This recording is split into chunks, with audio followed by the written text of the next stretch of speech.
Hi, how you doing, and welcome back to another video on the channel. What we have for you today is our wildcard video going into Game Week 8, and if you are new to the channel, please do like and subscribe. The support has been awesome so far this season, and we're a small channel trying to grow, so if you can help us increase, that would be really appreciated. We are recording this video before Sunday's games have kicked off, but unless there's any major injuries, I don't really see my thoughts changing on the players in this team.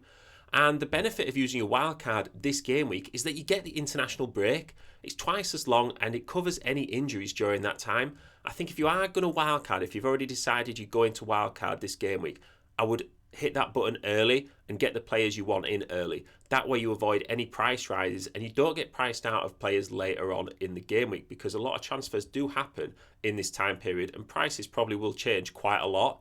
You can still make those changes, those extra changes before the deadline if you change your mind anyway, but getting in those players you want is the reason you're wildcarding in the first place.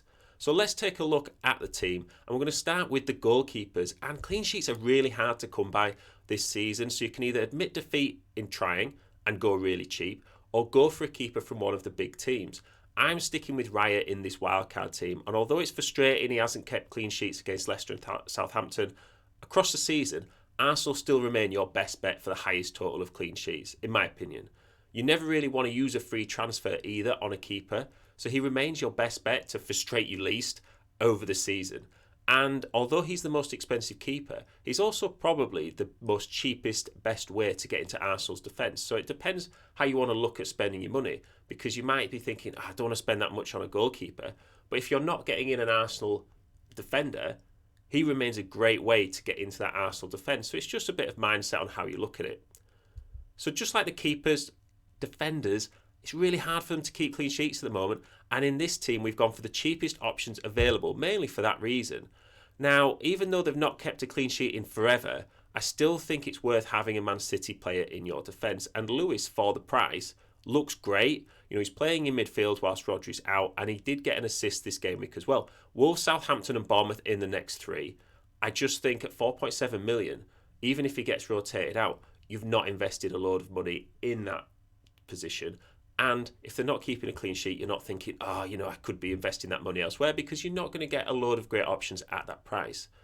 Now, double Ipswich defence obviously isn't ideal, but you never really need your third bench player anyway, so you can swap him to whoever. I know Twanzebe's out injured this game week. We're hoping he's back after the international break, but you could go for, Ben Johnson from Ipswich if you think he's going to play in the short term, or Vandenberg from Brentford, who's been getting a few starts. I still think Leif Davis is a great pick for the price, and he has Everton, Brentford, Leicester, Forest, Palace, Bournemouth and Wolves in the next 9. That's good long-term fixtures for a wildcard. You're not going to get another wildcard until after Christmas, so you need to make this count, and you don't want to be, swapping out your cheap players, your cheap defenders on free transfers. You want to be using that for your more expensive players, the players who are going to make a difference. So Leif Davis is someone who you can just expect to get 1 or 2 points most weeks. He sometimes will get an assist. He might even get a clean sheet, but at 4.5 million, you're not thinking, he's just got 1 or 2 points, because that's what your more expensive players have been doing recently anyway. So the same with Everton. They've got Ipswich, Fulham, Southampton, West Ham, Brentford and Wolves in the next 7. And I know Mykolenko didn't play this week, but all being well, he should be up and running for game week 7. And Everton are that sort of team people are starting to get on board with and just sort of say, hey, they maybe turned a corner. They kept a clean sheet against Newcastle. I know they needed a penalty save to get through that, but it's still a clean sheet. And at 4.3 million, even though he's gone down in price, I think he is a great option, a really cheap option of someone who we know when fit will be starting, and he's got an extra couple of weeks now to recover and get his fitness back. Although Man United haven't been on the best run so far, we do say that good fixtures create good form, and they've got Brentford, West Ham, Chelsea, Leicester, Ipswich and Everton in their next 6. Mazraoui has started every game so far, and he is a sure thing with a bit of an attacking threat. And again, he's such a cheap way to get into a defence with reasonably good fixtures. I wouldn't say Man United are a reasonably good defence at the moment, but they've got good fixtures coming up, and it's a bit like what we said with Ollie Watkins a few game weeks ago, that he needs that good run of fixtures to get the form going. And a lot about FPL is predicting where the points are going to come from next. You could get in a load of defenders here you think have scored well in the past, but anyone can do that. Where is the points coming from next? How are you going to get ahead of the rest of the people in your mini league? So into midfield, and we might as well continue with Man United. And I know, it seems crazy, but like we said, FPL is all about getting players in before they score points. And with Bruno Fernandes, we know the fixtures and we know he's key and he's likely on pens. So I think for me with Bruno Fernandes, he's such a big part of that Man United midfield that if they score, he will likely be involved. And you've almost got to take out your personal thoughts about Man United in this situation and say, well, hang on a minute, they're not going to keep losing forever. And if they do end up changing managers, they're going to get that new manager bounce. All of a sudden, if a new manager came in, everyone's going to be saying, hey, Man United players, they could be really good. And I think if you can get on board with that now, you would get ahead of the curve. As we said, we're recording this video before Sunday's games, but Kulusevski is a great way into the Spurs attack. At 6.2 million, he's super cheap, and he started the last 4 games and got 90 minutes in the last 4 games as well. So Spurs have West Ham, Palace, Villa and Ipswich in the next 4. Kulusevski's kind of playing through the middle a bit more as well, which, as we've seen with players like Saka, as they play through the middle a bit more, they get a bit more involved in the attack and a lot more things run through them. And that also leads to them possibly getting more bonus points even when they don't return because they're so involved in the chance creation and the play build-up. And Mbeumo still remains as close to a sure thing as it gets. I think being on penalties really paid off this week, but with Brentford, scoring 5 goals against Wolves, it's quite disappointing that he didn't get more. He's also yet to get an assist this season, but I think with 6 goals in 7 games, you can't complain too much, and he's getting on the end of those chances, and he's clearly a key part of everything Brentford do. He's pretty much fixture-proof, but it does help that he's got Man United, Ipswich, Fulham, Bournemouth, Everton and Leicester in the next 6, so he's not going anywhere anytime soon. McNeil is someone who's not going to score every week, but at 5.6 million, he doesn't need to. He's at that price point where he's great if he returns, but you shouldn't expect that from him. And if Everton have some tricky fixtures, you wouldn't have a problem with subbing him out either. Although we have talked about how great they are so far with the fixtures coming up, so you might need to make some tough decisions as to who you're going to bench if you decide to go with a team similar to this.